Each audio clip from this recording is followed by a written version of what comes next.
Okay, we're good. Okay. Mine Hello. still says off air. Mine says live. I'm Emily. Mine says live. I'm Jenny Allen. I'm Thessaly Nicolason. So we had to split our group this week because I have a time conflict on Saturday when our group is actually going to meet as a whole, but we thought it'd be good if we got a first draft, I guess, of our speeches, and but this is my final draft, so sorry. Um, so I will start with my speech. So my threat to the family is infidelity and how that impacts and destroys really families and homes and children.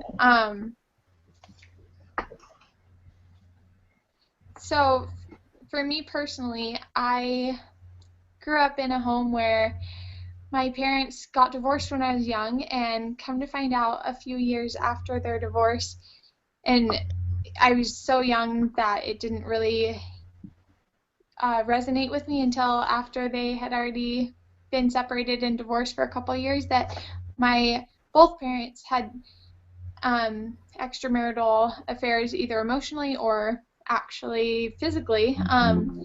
And so that's why this is such, I've seen how it's destroyed our family, and that's why this is so close and tender to my heart. And it it kills me to know that other people struggle with this issue, and that it's such a temptation for so many people. Um,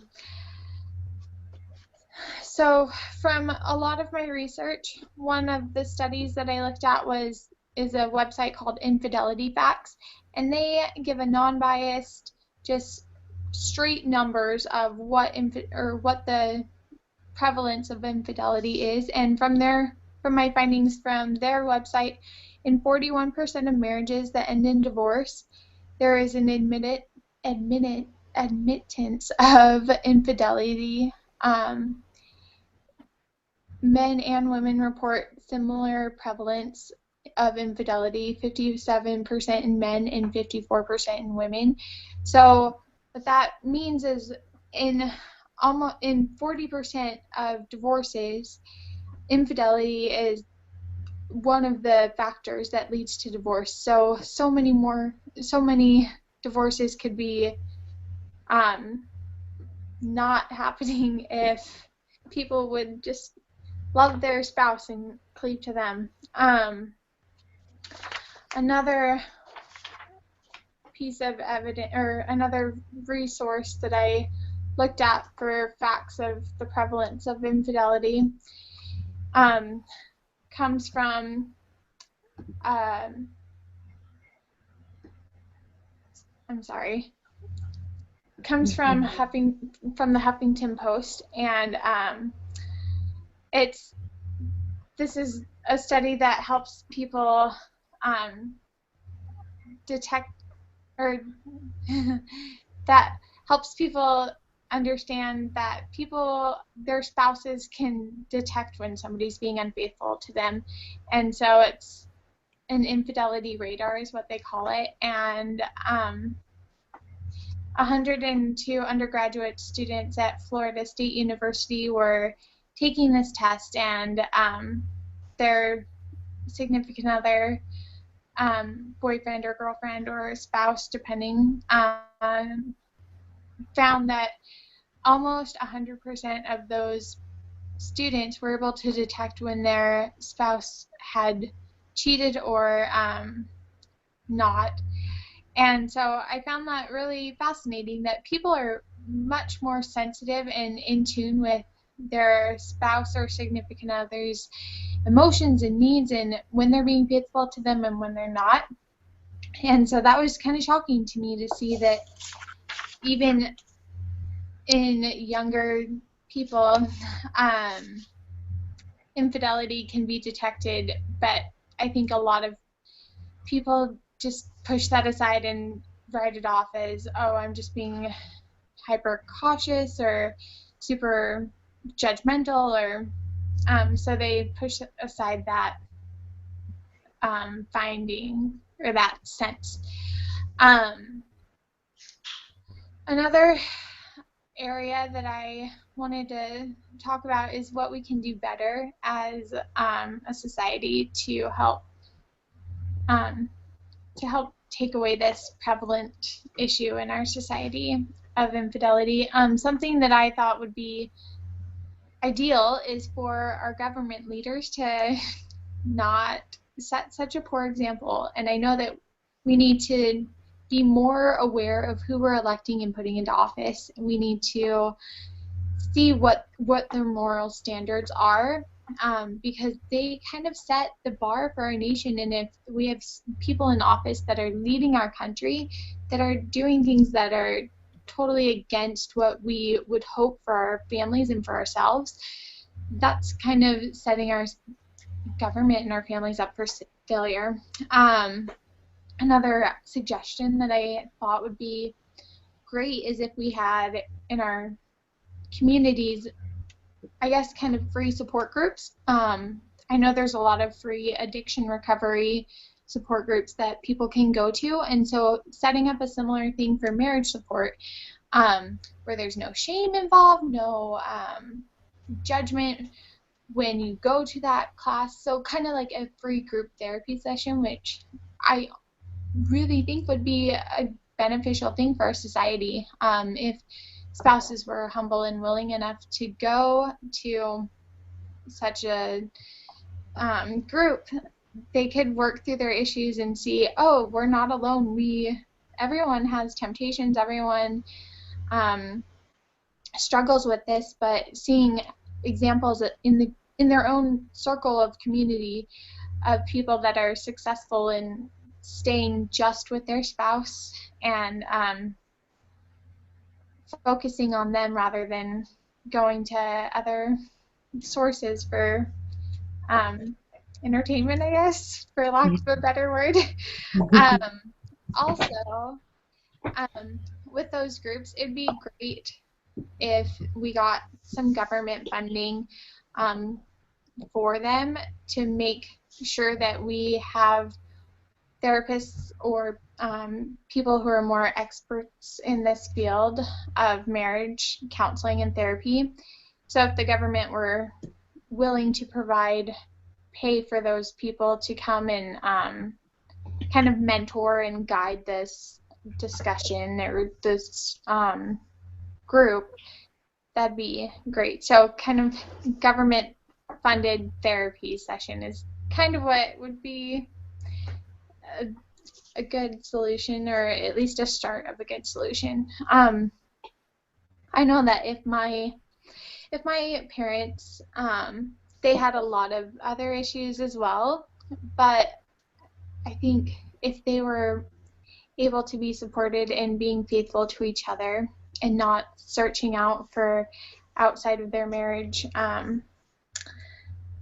fulfillment in sexual and emotional ways, that it wouldn't have been such a nasty and horrible divorce for them to go through and for us as children to go through.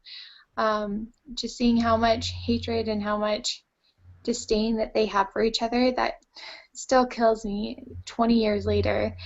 So I know that having therapy would have been good for them, even if it still ended in divorce. At least taking away that option of infidelity or giving them a place to discuss their concerns would have been beneficial. So that's everything I have, so thank you.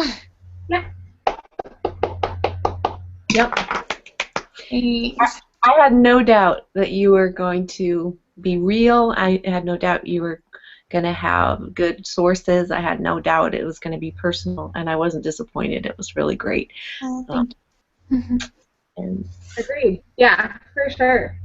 That gave me a lot of things to think about for, as someone that wants to go into counseling, things that I could do to volunteer to help my community eventually.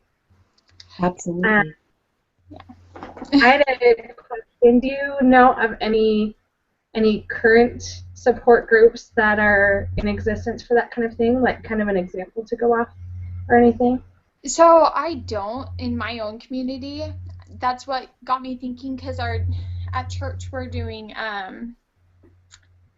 there's a free addiction recovery program that we're offering at our stake center, and I'm the word bulletin slash communicator of our what's going on in our building in our ward. So that's how I know about it, and I'm like, that would be so great if we had a support group like that offered either at the church or in a more neutral ground community area that people could go to. It would be so, I think it'd be so helpful and beneficial to everyone to have that.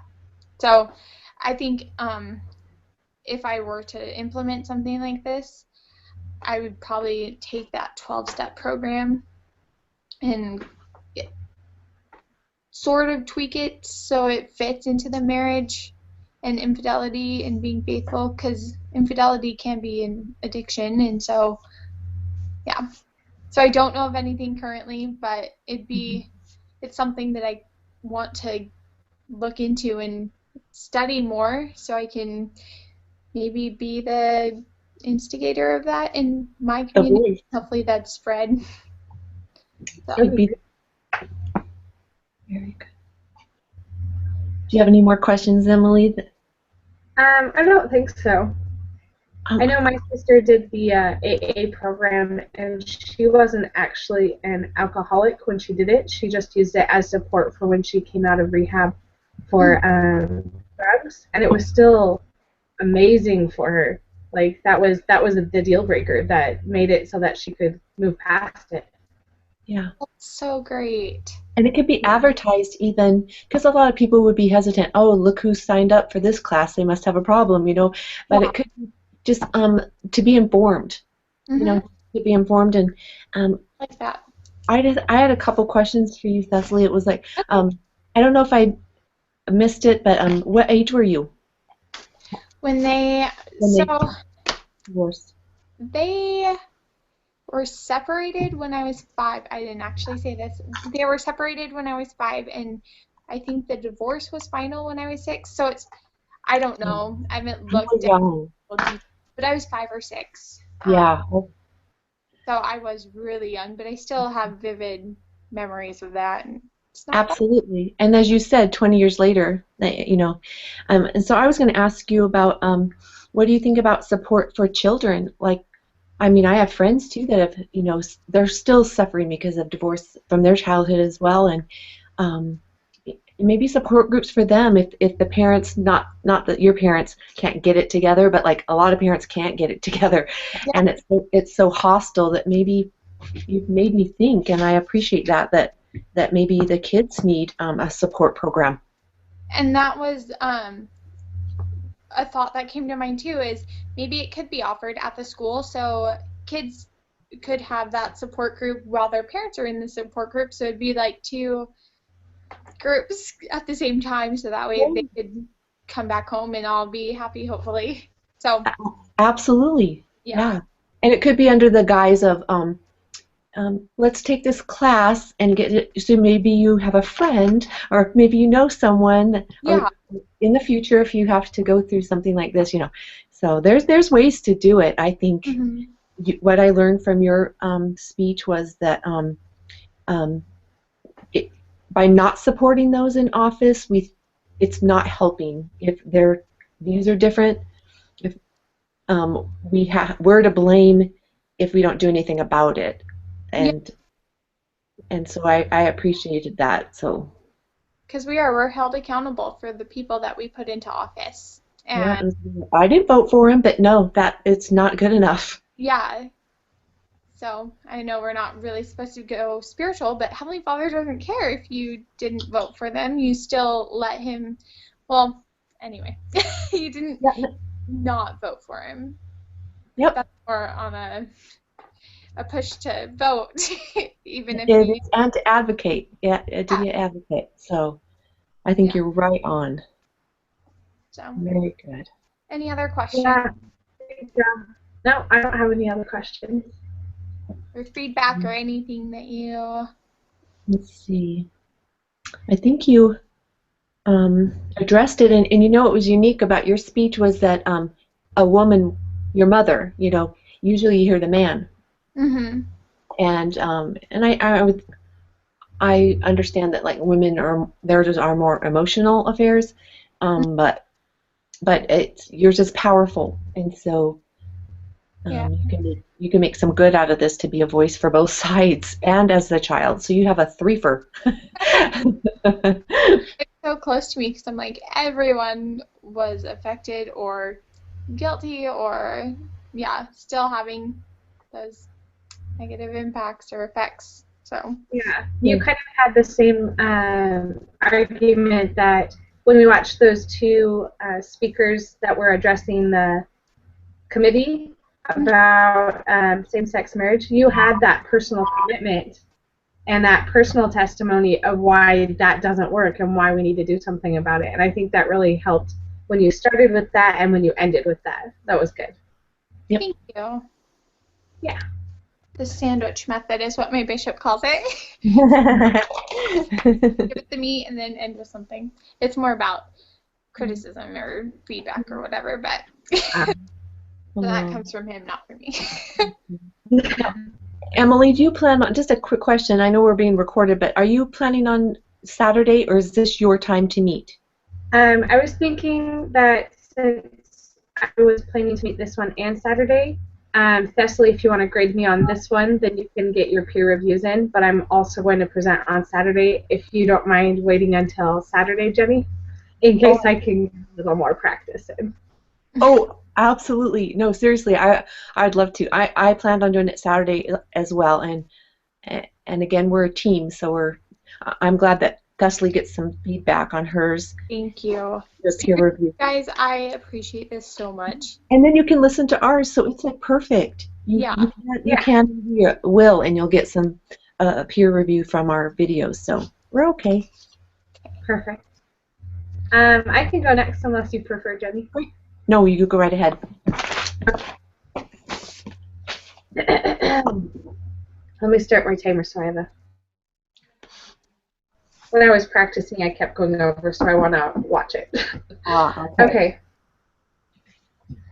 My name is Emily Mortensen, and I'm speaking on the effects of cohabitation. According to Conan Fry in the Pew Research Surveys, in 1995, 3% of adults cohabitated compared to 7% in 2010, which is more than double. And according to Conan Fry in the same survey, 56% of adults with a college degree were married in 2010, which is less than 63% in 1995. Marriage is declining in almost direct comparison to the rise of cohabitation.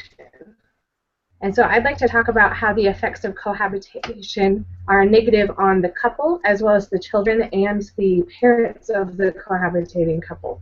And so in a study by Stanley Galena Klein in 2006, they talked about sliding versus inertia effect of cohabitating. And I'd like to start by kind of giving you a scenario here so I can explain the effects a little better. So Sally and George started dating, and they met at work, and they're having lots of fun, and they started hanging out, watching lots of late-night movies, and found it would be more convenient if after those late-night movies they didn't have to separate and drive to the other house late at night. It would just be easier to live together. And then this other couple over here, we'll call them Andy and George, too. Very creative.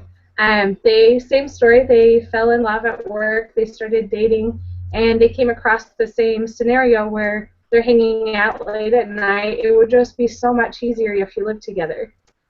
Anne and her boyfriend decided not to live together, and Sally and George decided that it would be easier, and they went ahead and they moved in together, signed a lease, and it was just so much easier. But they both came across the same argument. Anne and Sally wanted children, and George and the other George did not. In the cohabitating couple, they've already progressed the relationship. So if Sally wanted to leave the relationship, it's a lot harder to extricate herself from something that she's so into, so complicated. There's a lease, there's friends that hang out at the apartment, they have all their stuff mingled together. It would be a lot more traumatic to end the relationship for her over that decision versus if Anne decided that she wanted children and that the relationship wasn't going to work out and she didn't have to move out. She has all her stuff together. She has her support network that's separate from her boyfriend's. So the effects that Stanley and Galena Klein were saying was that when you move in together, you'll stay in the relationship for a lot less than a relationship where you don't live together. And moving on to the negative effects of children, there was a study done by Freen in 2005 where his results showed that cohabitating leads to less advantaged lives for children than their counterparts that are raised by married couples. So it's not saying that the children are going to grow up to be criminals and that they're having a horrible life. It's just saying that they're better off if raised by married couples. They have more advantages. Next, I'm going to go over the survey done by Eggebine in 2005, where he talks about cohabitating couples and their parents. And so what he found through his empirical data or study was that the couples that were cohabitating versus their single or married counterparts lended a lot less support for the parents that were declining in age and needed help. So what I'd like to show you by these effects on the negative effects of cohabitating is that having a marriage where the two people within the marriage are stable, have the stable environment, have the committed environment, and have a lot more resources to help those around them is much more beneficial for society. And so what I found in researching through Idaho's programs and incentives and initiatives to marriage is that there isn't a whole lot specifically in Idaho beyond the fact that their definition of marriage is very much still between a man and a woman, which is a great foundation to go from, even though that's currently being duped out.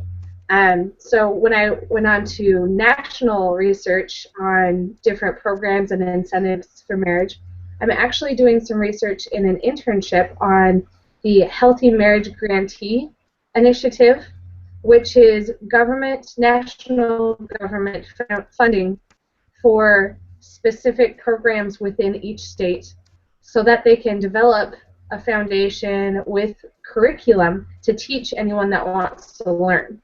And so if you can go to the website where they list the Healthy Marriage Grantees, you can find what programs are being funded in your state and look into how you could volunteer with them, or even look into the curriculum that they're using and see if it's something that could work in your area. And beyond looking at programs and initiatives and that kind of thing for marriages, I encourage us to be advocates for family in that we, within our friend and family groups or even on Facebook or Instagram, that we are known to be a supporter of family. And we can do that by even just changing our profile picture to one of our family, or saying something about how much your family has been a help to you throughout your life. And I know we don't all have the same structures of family or that kind of thing, but we can be an example in our own lives of how we are following the more beneficial structures of family by not living with our boyfriend or girlfriend before marriage, or when we are married, being able to be that advice for our friends and family around us that living together is actually much more detrimental than you think. And that's where I'd like to end. Are there any questions? Thank you. Well, I knew I'd love it too. Go ahead, Thessalene. Take your time. That was a lot of information down your throat. No, it's good though. So do you have any examples from your life, like maybe family members or friends that have cohabitated and gotten married and it's worked? Currently, it's working. They haven't gotten married yet, which is when the negative effects in my research tend to come out. Mm-hmm. I do have experience with friends that cohabitated and it didn't work out. and it was much more short-lived than it might have been if they had let it. But I don't know for sure because there's no way to know that kind of thing in a specific example. But I have a few friends that have cohabitated, yes. One couple is married, and they seem to be doing well. The husband is in the military, so he's away from home a lot. Mm-hmm. And then the other couple I know that cohabitated and is not married yet is still doing really well. They're very dependent on each other. And then the other couple that I mentioned broke up. Okay. So, yeah. Not a whole lot of experience here in Idaho, but a little bit. Yeah. Yeah. No place is immune. Yeah. You just have to dig a little deeper. Very good. Our topics were the same, like from my original paper, but I chose another topic for this time, so we all had different speeches and things, and it was interesting. Elliot, I couldn't find statistics where they cohabitated because they had a baby out of wedlock, you know, and that's what brought them together. Yeah. I didn't know if it's hard to research that specific. Yeah. It is, isn't it? But I just wonder because I mean, as far as personal story, I know of they got pregnant and then they lived together to kind of support, and then some stuck, most didn't, you know. So. Yeah, and actually I forget about it because it's so much in my life. But my sister did have that exact example. They got pregnant, they moved in together while she was pregnant, and they didn't get married until after, and it was because they were pregnant. They didn't get married until after the children were born. She had twin girls, which is why I said children. Yeah, and I found that fascinating because I thought that's maybe going to be a new statistic that they're going to add, and it'll be more prominent because that's why. Yeah. That's what I see. Why they get together and cohabitate is because they have a child together. So interesting, very interesting. I wrote some notes. Let's see. I appreciated the stats that you had. Why it's declining, and you had the two sets of couples. Like I probably speak for Cecily as well, but just I followed you through the whole scenario with the two different couples, and that was that makes for a really strong argument, how each relationship progressed or digressed, and I hadn't thought about before that it'd be harder to leave. I just thought, yeah, you know, you brought up that, and I thought I have never thought about that. I just thought if it doesn't work, they're done, you know. But it'd be harder to leave once you've did I hear that right? Like it's the ones that didn't live together, but then after. Yes. It was harder to leave.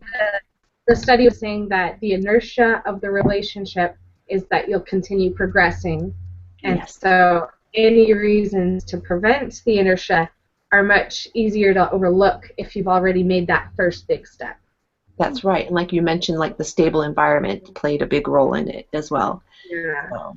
Yeah, I loved it. And then you talked about local and national, and your internship sounds really fascinating. So that you have some bite in the game, like you know, I thought that's powerful as well. And the website, you can even quote it, can't you, in a speech? The website. I think so. Yeah. It was a lot of jumble of letters, so I figured I'd just have it on the reference page. Oh yeah, yeah. Like and that's where I would. Look, that's where I would.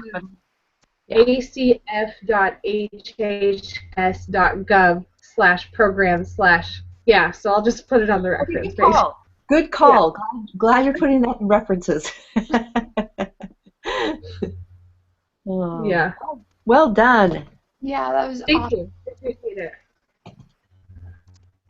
Great. Ready when you are, Jenny. Okay. So I guess we could record it or not, just for sake of discussion, but I really want my final one to be on Saturday. So let's record it just for practice sake and practice. And okay, with a disclaimer that it's very rough and okay. So I did mine. I went out on that limb. You know, the sovereignty word that no one wanted to tackle, so I'm trying to make it interesting, and I'm like I took it as a challenge to try to make it interesting and not tune out everybody the minute they heard about it. But I thought it was fascinating. So this is how I'm starting. Marriage exists in every known human society, bringing men and women together to create and to provide for the next generation of society. It is not the right of any government anywhere to undermine or destroy it. And that's by Bunning, a researcher, and in 2004. The topic I will be addressing will be the worldwide representation in the effort to better understand views of the family from a larger perspective of other nations and cultures. It's my hope that we'll someday create more of a united front concerning the sanctity of the family through world sovereignty. So I'm putting a pause in here. Pause, please. I just like that's what I wanted to start with, and then I was inspired by the book that we read. You know, the case study. The Sacred Duty. Yes. Okay. And I was and I thought I couldn't believe how the other nations we're so different. We are so different in our thinking. I just thought the welfare of children, priority one, treating your spouse with respect, number one, but not so. So anyway, I did have statistical data of the efforts that are being made from the other nations towards the sanctity of the family. Mm-hmm.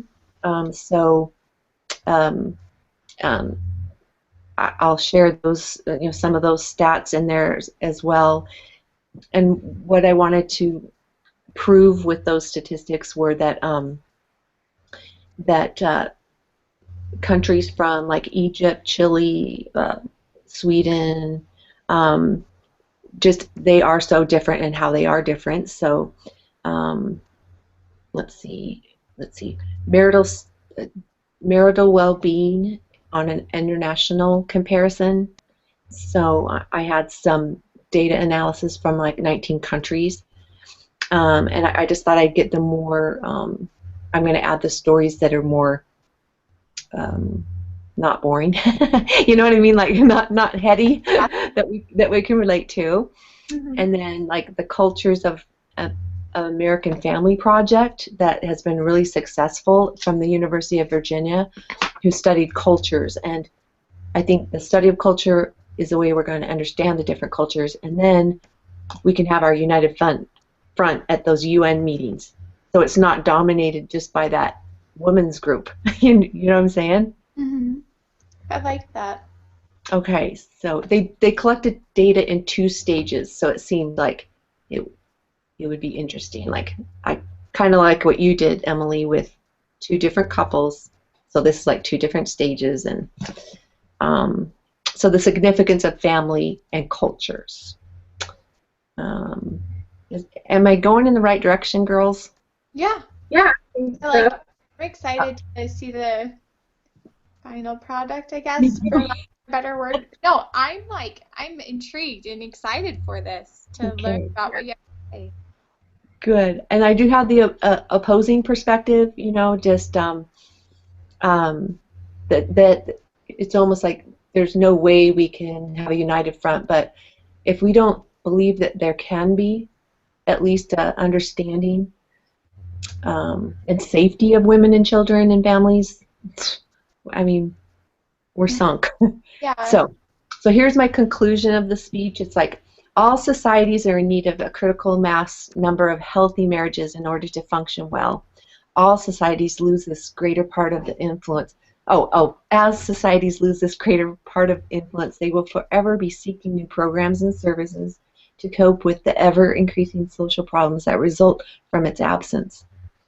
The will and the strong regard from the people towards their desire to uphold traditional marriage and families being cut down by single-handedly through unelected judicial voices that stand on constitutional interpretation, personal preference, or who pander to special interests. Our special interests to start with our own blah, blah, blah, something like that. Is that okay? Yeah, that's going to be awesome. I'm excited. Okay. Does it sound like a threat? Yeah. Yeah. Yeah, I mean, I because we're really supposed to really identify a you are, threat. but yeah. Is my threat clear, or do I need to define that better? No, so when you opened, you said that the government shouldn't have the right to control how marriages are or something. Ding, ding. Yeah. Yes. So That's like that's what I wrote down. That's what stuck with me. So that's good. okay. It's Oh, very clear. perfect. I'm just a bad writer, apparently. Because I'm No, like, no, no. wait, what did she say? Because it was so good. No, it's just so hard to get all this research and then like make it make sense Yeah. and not be boring, and you want it relevant anyway. Okay, so that was so rough, but thank you for listening. So I'm on the right track? Yeah. And I love Really excited for Saturday. really like your thought that if we don't have that hope or that ideal set up that we can be united, then it's going to be a self-fulfilling prophecy as a nation, as a world, that we're not going to expect that of ourselves to become united. Does that make sense? Like, It totally, yes, that's my point. Exactly, so yes. we have to be willing to cling to that, even if it's a small glimmer of unanimous. No, Uh, unanimous. Unanimity. Yeah, like if we can't even cling to that small little thread of what we all have in common, Mm-hmm. the world, then we're just gonna brush that aside and we're gonna kill ourselves, for Yep. lack of a better term. But Yep. yeah, so I love that. All right. Thanks, girls. Yeah, Good. that was perfect. Okay. Whew. All right. So. I don't think we have anything else, so I'll stop recording Yeah. Thank you. at this point. Okay.